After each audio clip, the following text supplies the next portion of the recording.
boa tarde. Boa tarde, professor Elise, boa tarde a todos. Meu nome é Tamires, eu faço parte do quarto grupo, assim como eu, a Maria Antônia, a Sandra e a Juliana. E a gente vai falar para vocês sobre o princípio da igualdade e as ações afirmativas. Bom, primeiramente, é importante a gente falar o que seria essa igualdade, o que é o princípio da igualdade. A igualdade, ela é um direito fundamental que rege nosso ordenamento jurídico. E ela é um princípio inerente a todas as constituições democráticas. E com isso, ela foi abarcada pela nossa Constituição de 1988, no caput do artigo 5º, na qual fala que todos os cidadãos são iguais perante a lei, sem distinções, e todos são possuidores dos mesmos direitos, nós brasileiros, assim como os estrangeiros que residem aqui no país. E nesse caput do artigo 5º, trata da igualdade formal, no sentido de que todos são iguais perante a lei. Só que somente essa igualdade, com certeza, traz desigualdades, porque eu não posso dizer que uma pessoa que não possui condições de arcar com as custas de um processo judicial, eu não posso dizer que ela é igual a uma pessoa que tem condições de arcar com as custas de um processo judicial. Então, aí que surge a igualdade material, que é uma igualdade no plano real, uma igualdade que traz referência às relações sociais. E é uma igualdade que busca tratar os desiguais como desiguais para tentar igualar aos iguais de alguma forma. Então, nesse exemplo que eu tinha dado das custas do processo judicial, a gente pode dar exemplo de um mecanismo que foi criado, que foi a justiça gratuita para as pessoas que são pobres perante a lei, para pessoas que não têm condições de pagar as custas de um processo judicial, por exemplo. Então, a gente pode dizer que a igualdade ela tem esses dois aspectos, tanto formal quanto o material, que forma a igualdade sim. Então é necessário que a igualdade ela esteja presente tanto na criação das leis quanto na aplicação delas. Porque na aplicação delas é que vai saber mais da vida de cada um, como é que vai ser melhor aplicada aquela forma. A igualdade material é a igualdade no exercício dos direitos sociais, é a igualdade como justiça, é a igualdade fazendo com que as pessoas desiguais elas tentem chegar o mais próximo possível das pessoas iguais, para que assim a gente possa dizer que existe uma sociedade o mais igualitária possível. E o objetivo desse princípio é tornar cada vez mais a sociedade harmoniosa, onde todos consigam usufruir dos seus direitos, do seu direito de liberdade, independente da sua cor, da sua raça, da sua etnia, do seu gênero e entre outros. E como um exemplo de trazer essa igualdade, a gente vai falar sobre o sistema de cotas. Vou explicar para vocês o que são as cotas e as meninas mais à frente vão falar sobre o ponto de vista das pessoas que são contra as cotas e o ponto de vista da vertente que é a favor das cotas. As cotas, elas são um exemplo do tratar os desiguais como os desiguais. E elas visam garantir o acesso a algumas oportunidades a grupos de pessoas que foram desfavorecidos por determinados fatores da sua vida, como raça, etnia, deficiência física, porque ao contrário do que muitas pessoas pensam, as cotas elas não são somente para pessoas negras. As cotas elas são para tentar amenizar a desigualdade. E existem dois tipos de cota: as cotas raciais e as cotas sociais. As cotas raciais são para pessoas negras, pardas e indígenas, como uma forma de tentar, não sei se a palavra certa seria compensar o período de escravidão que houve no Brasil há muitos anos atrás e que ainda há consequências até hoje, ainda há um preconceito enorme com essas pessoas, ainda, mesmo que muitas pessoas digam que não, ainda há um preconceito velado, então, um racismo velado, né? Então, as cotas, elas vieram para tentar equilibrar isso, para tentar dar oportunidade iguais às pessoas que são desfavorecidas nessas situações. Então, essas são as cotas raciais. E existem as cotas sociais, que são para pessoas que fizeram o seu ensino médio todo em escolas públicas e que as famílias têm uma renda salarial de no máximo R$1.500, mais ou menos, uma coisa assim. E para pessoas também que são portadores de deficiência física. Então, as cotas, elas visam trazer essa igualdade para essas pessoas. E apesar que muita gente fale, as cotas estão favorecendo um grupo, se não tivesse a cota, a pessoa não teria a capacidade de passar. Não é verdade isso. A gente tem sim uma dívida enorme com essas pessoas. A gente tem sim que defender as cotas, porque com elas a gente consegue trazer uma justiça, mesmo que tardia, a gente consegue isso.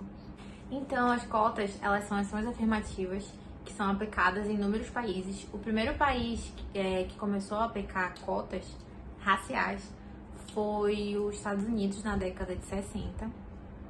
E essas cotas, elas visam diminuir as disparidades que há na sociedade, disparidade econômica, educacional, social. E então o objetivo do sistema de cotas é conseguir diminuir a desigualdade. E mais à frente as meninas vão falar mais sobre as cotas, como eu disse, né?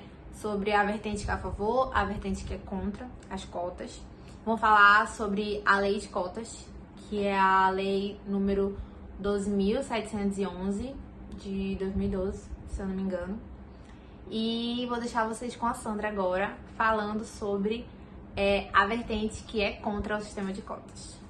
Boa tarde, turma. Meu nome é Sandra Lima e eu vou apresentar, a partir de agora, alguns argumentos em desfavor das políticas autoafirmativas. De antemão, eu gostaria de avisar que nós não temos a pretensão de debater exaustivamente todos os argumentos que nós encontramos no decorrer dos textos, mas nós iremos debater aqueles argumentos que nós entendemos como centrais nessa temática. Então, o primeiro argumento é o de que as políticas autoafirmativas são instrumentos que afirmam aquilo que o racismo reproduz. Então, o ponto principal desse argumento é o de que, porque somos todos nós seres da espécie humana, tentar reagrupar todos nós a partir das nossas características individuais, como cor, raça, gênero, orientação sexual, etc., só causaria uma ruptura nas relações que nós guardamos com os demais seres da nossa espécie. Então, o que existe para esse argumento é um reconhecimento de que, porque somos todos nós seres da espécie humana, todos nós temos os mesmos direitos. E é com base nesse raciocínio que as cotas raciais e as políticas autoafirmativas vão soar como uma espécie de trapaça. Porque se somos todos nós seres da mesma espécie e temos todos nós os mesmos direitos, por que alguns de nós vai se deparar com um tratamento diferenciado, por exemplo, no ingresso ao ensino superior, e outros não?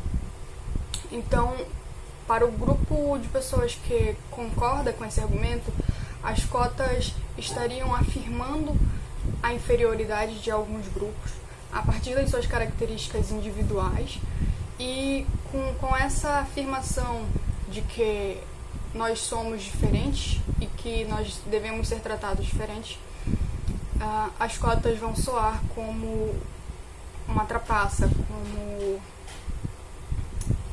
algo que vem para nos dividir. O segundo argumento que nós trouxemos é o de que as políticas autoafirmativas, ao facilitar o ingresso no ensino superior, tornaria essa etapa da educação mais precária, mais desqualificada, porque estaria analisando apenas competências características físicas, características fenotípicas dos indivíduos, e deixaria de lado a análise das competências técnicas, das competências intelectuais de cada um.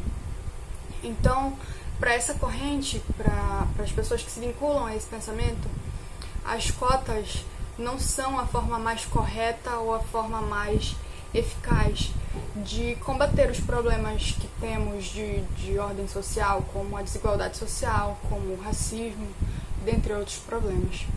E aqui nós nos detemos para dizer que concordamos em parte com o argumento, na medida em que compreendemos as cotas, e as cotas são essencialmente medidas paliativas que tendem naturalmente a ser afastadas na medida em que o Estado se mostra capaz de diminuir as diferenças que existem nas camadas sociais de outras formas.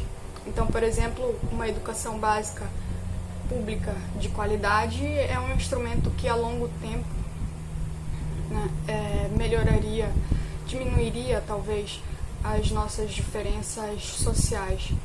Então, nesse sentido, nós concordamos com o argumento. O terceiro e último argumento que nós trouxemos foi proferido pelo ex-senador Demóstenes Torres no âmbito de uma consulta pública realizada pelo STF em 2010, e na ocasião o senador, ao se posicionar em favor da inconstitucionalidade da lei de cotas, alegou que já existia escravidão na África, alegou também que não aconteceram estupros entre o escravocrata e a mulher escravizada, porque na verdade essas relações estavam permeadas pelo consentimento. E além disso, o ex-senador, afirmou que o problema do Brasil não é racial, mas socioeconômico. E aqui cabem alguns comentários. Esses argumentos todos são um pouco mais revisionistas, tentam olhar a história de uma forma que pouco comprovada é, o que não comprovada é. Porque, na verdade, o que os livros de história, o que os historiadores nos dizem é que, primeiro, de fato, existia escravidão já há muito tempo. Na verdade, a escravidão é um fenômeno que pode ser observado desde o Império Romano, desde a Grécia Antiga, quando, por exemplo, pessoas que não pagavam suas dívidas, pessoas que perdiam guerras, tinham as suas liberdades retiradas, né? Então, desde o Império Romano, desde a Grécia Antiga, a gente já pode observar que a escravidão ela já era uma forma de resolver alguns conflitos que existiam entre os homens. Mas, a partir do século XV, início do século XVI, numa fase que talvez nós possamos chamar de um capitalismo embrionário, o homem começou a ser visto como mercadoria. Então ele não só era retirado do lugar onde vivia, como ele era vendido, como ele era utilizado como força de trabalho, para fazer com que colônias, para fazer com que o comércio, na época, funcionasse. O segundo ponto que nós achamos importante frisar nesse argumento do Demóstenes Torres é o de que havia consentimento nas relações sexuais e, na verdade, nos estupros cometidos pelos escravocratas brancos contra mulheres negras escravizadas. E o ponto importante aqui de ser pensado é o de que quando nós falamos de mulheres negras escravizadas, nós estamos falando de um grupo de pessoas que eram vistas como pessoas que não possuíam subjetividades e que não possuíam vontades.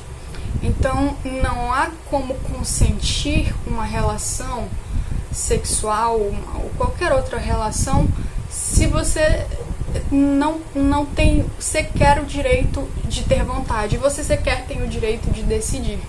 Então, acreditamos que esse seja o principal ponto. Existem alguns debates que falam sobre as relações hierárquicas entre homens e mulheres brancas e homens e mulheres negros. E tem um debate interessante que diz que, na verdade, as nossas relações sociais e as relações de poder funcionam numa escala piramidal, onde no topo dessa pirâmide estariam os homens brancos, que exercem poderes e vontades sobre mulheres brancas, mulheres e homens negros. No segundo degrau estariam as mulheres brancas, que exercem vontades e exercem poderes sobre homens negros e mulheres negras.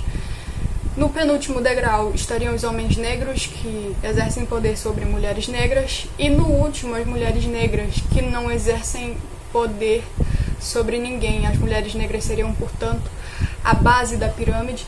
E ainda que não exerçam poderes sobre nenhuma das outras camadas, essa mulher negra sofre a violência que vem de todos esses degraus que eu mencionei. Então esse é um ponto a se pensar quando o argumento que se tem é o de que mulheres negras escravizadas podiam consentir relações sexuais. O último ponto do argumento de Demóstenes que nós gostaríamos de debater é o de que no Brasil o problema não é racial, mas socioeconômico. E de fato nós temos no nosso país um problema socioeconômico abissal, diferenças sociais muito grandes, mas quando nós analisamos detidamente os índices que medem a pobreza no Brasil, nós vamos perceber que a maioria das pessoas que são pobres, que são moradores de periferia, de favelas, conjugam pobreza e negritude. Então existe aqui uma interseccionalidade entre o problema racial e o problema socioeconômico. Na sequência, a Maria Antônia vai trazer para vocês alguns argumentos em favor das cotas e das políticas autoafirmativas. Oi, tudo bem?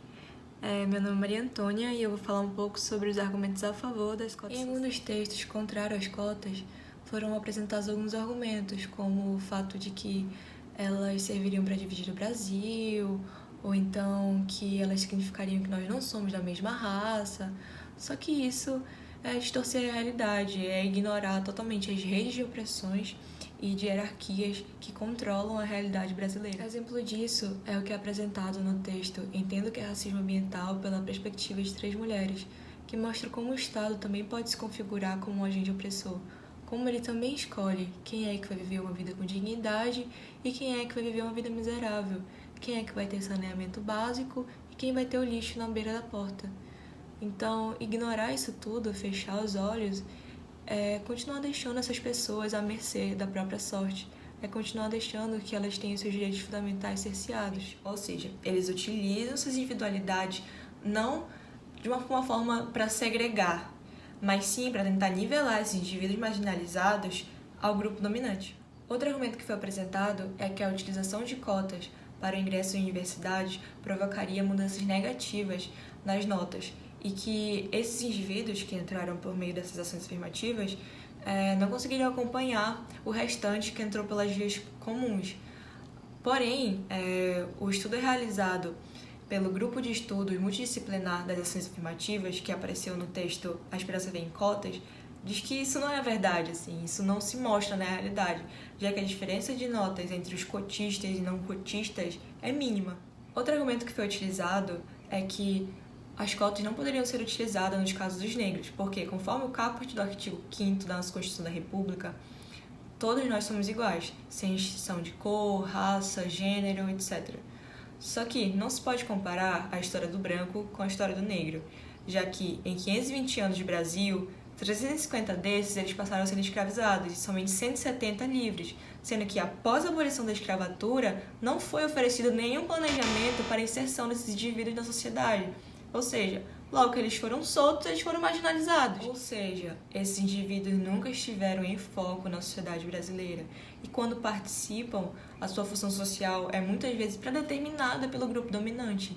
E isso, ao fato de o racismo ainda ser uma das ferramentas de controle mais ativas atualmente, torna quase impossível a ascensão social sem nenhuma ação direta do Estado. Outra afirmativa que é utilizada é que as cotas não poderiam ser utilizadas no Brasil pela miscigenação do povo brasileiro, por ser, segundo os autores, quase impossível a diferenciação entre o branco e o negro. Só que a diferença é que o racismo no Brasil não é igual ao que é visto nos Estados Unidos, por exemplo. Lá, assim, o racismo é mais uma questão de origem, já que é mais uma questão visual, é a questão da quantidade de melanina existente na pele. Na sociedade brasileira, o tratamento que vai ser dado para cada indivíduo muda de acordo com a tonalidade de pele dele. Isso vai dizer se a pessoa vai ser bem tratada ou se ela vai ser tratada como se ela nem fosse uma pessoa. Então, isso sem levar em consideração a questão de que a miscigenação nem se deu de forma consensual. Sim, não foi uma coisa positiva, de fato, já que essas mulheres não consentiram a relação sexual, na verdade, a maior parte delas foi violentada. Então, é um povo que sofreu no passado e continua sofrendo hoje, já que antes isso foi utilizado como forma de controle populacional, dado ao vasto território brasileiro, e hoje é utilizado como forma de controle dessas lutas sociais, minando uma reivindicação de um povo que teve seus direitos fundamentais cerceados no passado e continua tendo hoje. Além de tudo isso, corroborando tudo que foi apresentado, o próprio Supremo Tribunal Federal declarou constitucional a Lei 12.990, que reserva 20% das vagas para negros e pardos em concursos públicos. A decisão se baseou no fato de que permitir, por omissão do Estado, que os direitos inerentes à raça humana sejam violados é ir de contra os direitos fundamentais, esvaziando-os totalmente de valor. Por fim, fica o seguinte questionamento: será que a luta contra essas ações afirmativas não se fundamenta no fato de que privilégios são muito mais prazerosos quando um certo grupo os detém enquanto o outro é excluído? Eu espero ter deixado claro a importância dessas ações afirmativas e também que elas não têm por pressuposto ser a solução para essa problemática, mas sim medidas paliativas que visam diminuir o longo caminho que divide o grupo dominante e o grupo dominado. A partir de agora, nós vamos responder o questionário que nos foi repassado.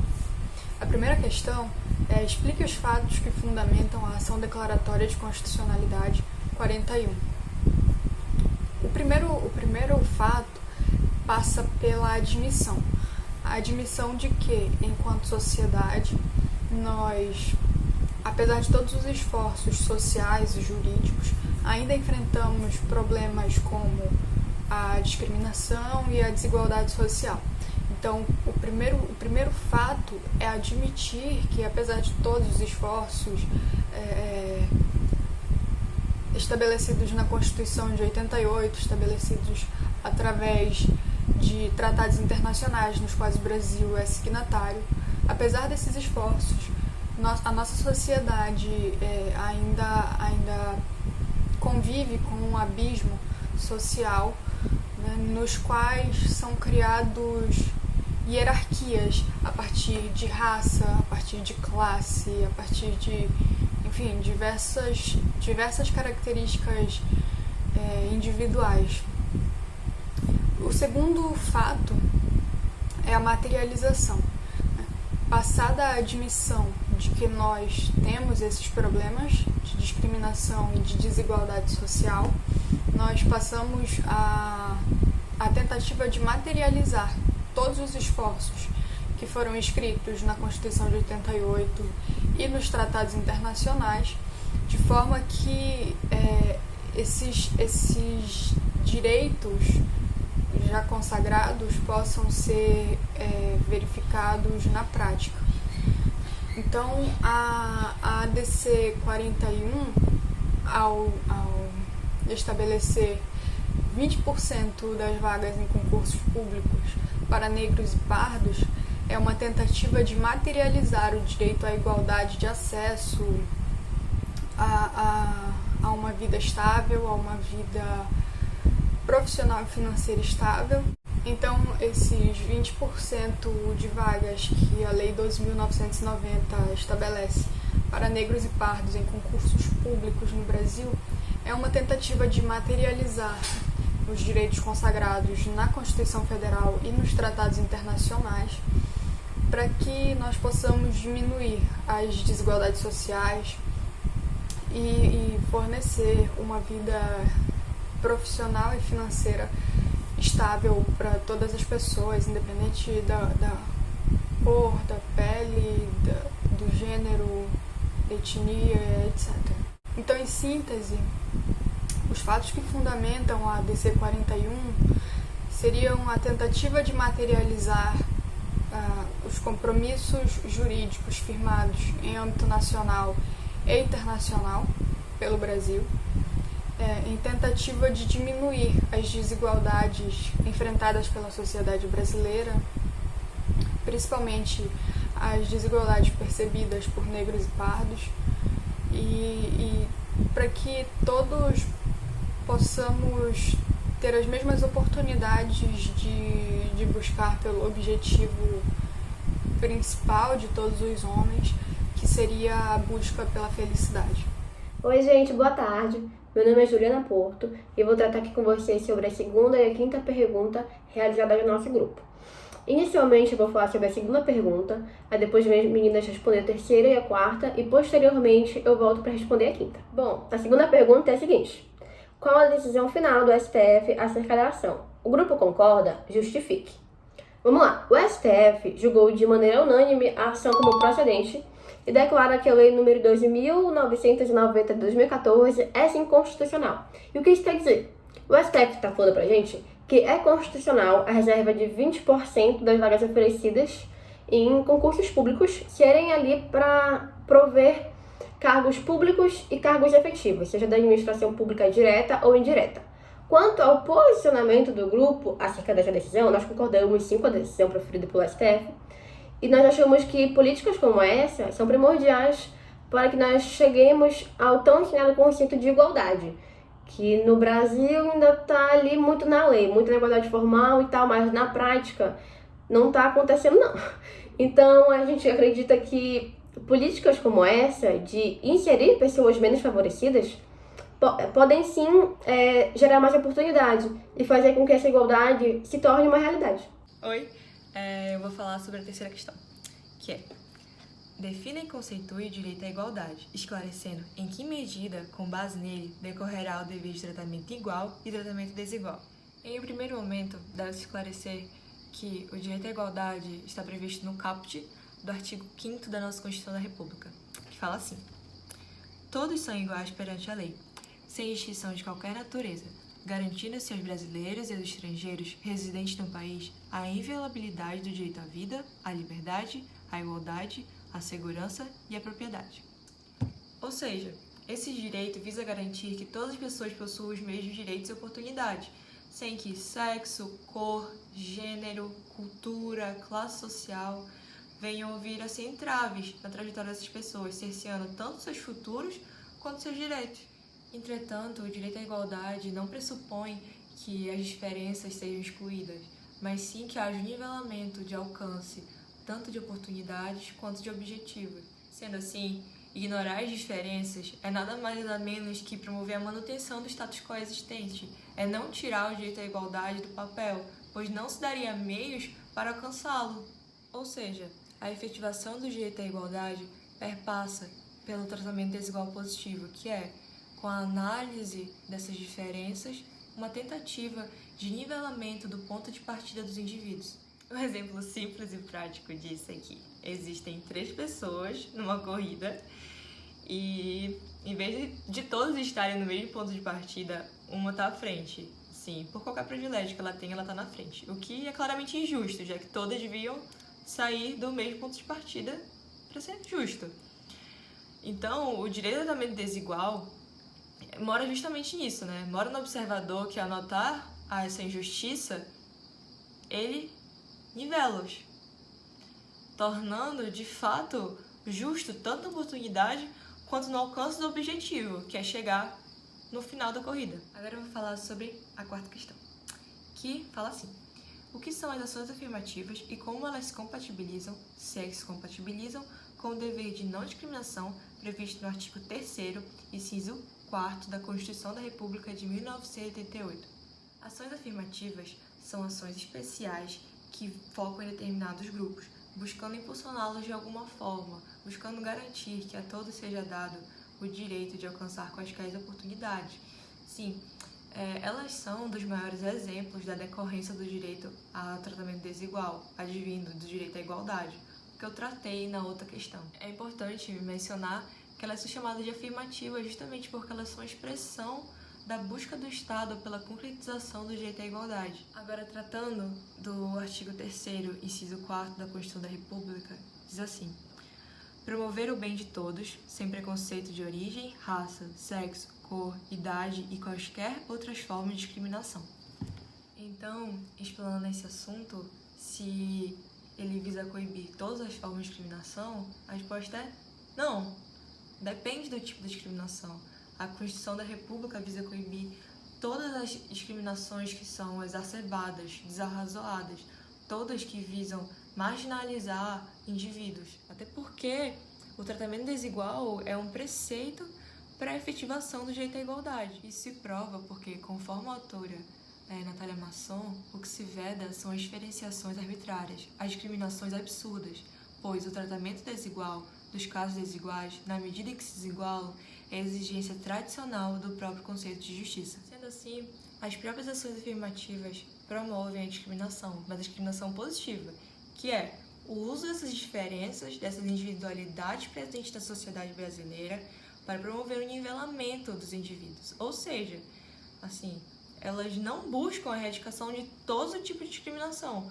Por quê? Porque o próprio direito à igualdade não pressupõe que sejam excluídas as individualidades, mas sim um nivelamento na busca de oportunidade. Ou seja, as próprias ações afirmativas promovem a discriminação, mas não a discriminação negativa, e sim a positiva, que é o uso dessas diferenças, dessas individualidades presentes na sociedade, para nivelar o ponto de partida dos indivíduos. De fato, você pode perguntar, mas isso não é fazer justamente o que eles dizem tentar coibir? Isso aqui? Não.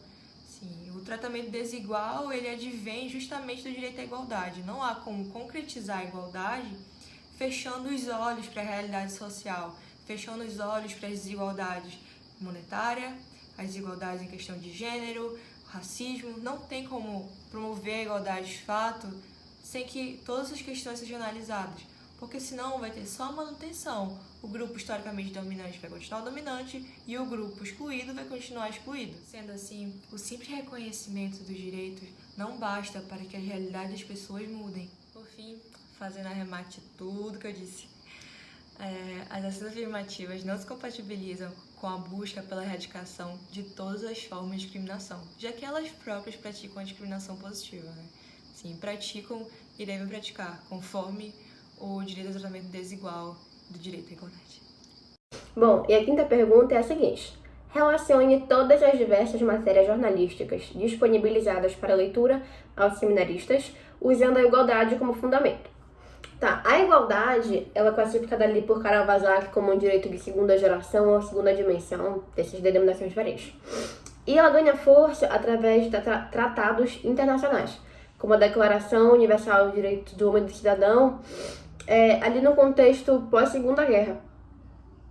É nesse momento que tem uma concepção de Estado como provedor de igualdade, um Estado que deve promover ali o bem social, a igual oportunidade a todos. No Brasil, como o Brasil é o signatário de tratados internacionais, esse conceito de igualdade chega até aqui e ele é formalizado na nossa Constituição, na nossa atual Constituição. Assim, o direito à igualdade se estende a todo mundo. Não tem distinção de raça, cor, gênero, etnia, nada, é para todo mundo. Só que na prática não funciona assim.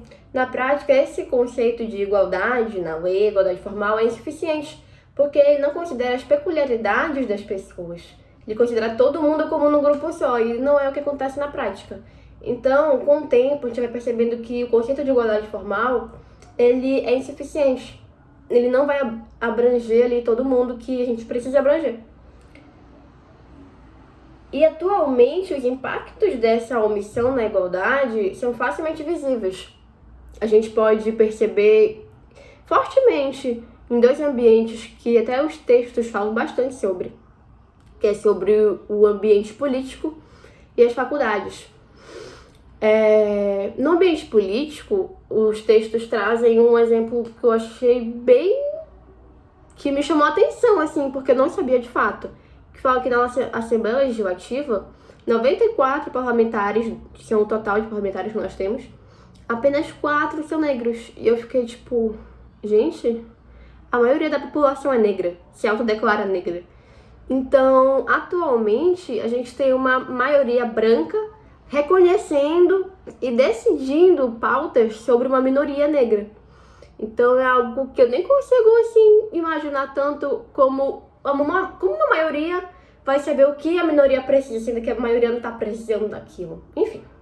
E outro ambiente também que essa desigualdade é facilmente perceptível nas faculdades, centros, escolas, essas coisas assim.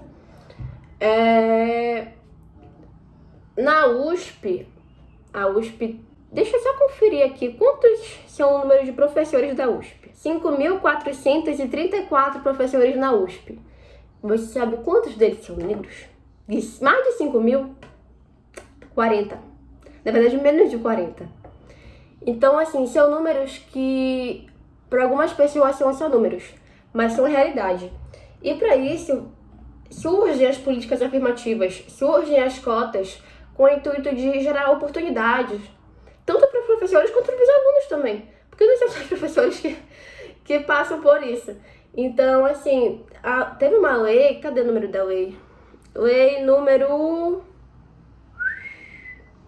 Não sei o número da lei, mas sei que a lei é de 2012, e determinar que 50% das vagas oferecidas devem ser para ampla concorrência e outros 50% devem ser para prover pessoas que vieram de escolas públicas. Então, assim, esse tipo de ação, sim, que a gente perceba, gera uma oportunidade ali para uma pessoa que talvez nunca teria essa oportunidade. E a gente quebra um ciclo. Qual é esse ciclo? A pessoa tem pouca oportunidade, talvez vá para uma escola pública, talvez não consiga se inserir numa faculdade, vai se tornar um profissional menos qualificado, querendo ou não, vai ter uma baixa remuneração e quando tivesse uma família com seus filhos, não vai poder dar oportunidade a essas pessoas. Então gera um ciclo vicioso ali que é difícil de quebrar. Então eu acredito, nós do grupo acreditamos, que essas políticas vão fazer com que a gente dê uma interrompida nesse processo e inserir pessoas que dificilmente ali estariam inseridas. Dessa maneira, a gente percebe que no Brasil a gente tem fortemente ainda essa desigualdade. Mesmo com o fim com a abolição, porque o fim eu não acredito que acabou. Mesmo com a abolição da escravidão, mesmo com essas políticas, mesmo com tudo isso, o Brasil ainda reforça muito essa desigualdade com racismo, enfim, com diversas atitudes, mas a gente acredita que essas ações podem sim fazer a diferença e podem sim gerar oportunidade a pessoas menos favorecidas nesse contexto social, especificamente pessoas negras, né? E gostaria de agradecer a todos pela atenção, falar que esse é um tema muito legal de ser falado e que deve sim receber atenção, porque é um tema que é a nossa realidade e às vezes a gente não percebe. E obrigada e boa tarde a todos.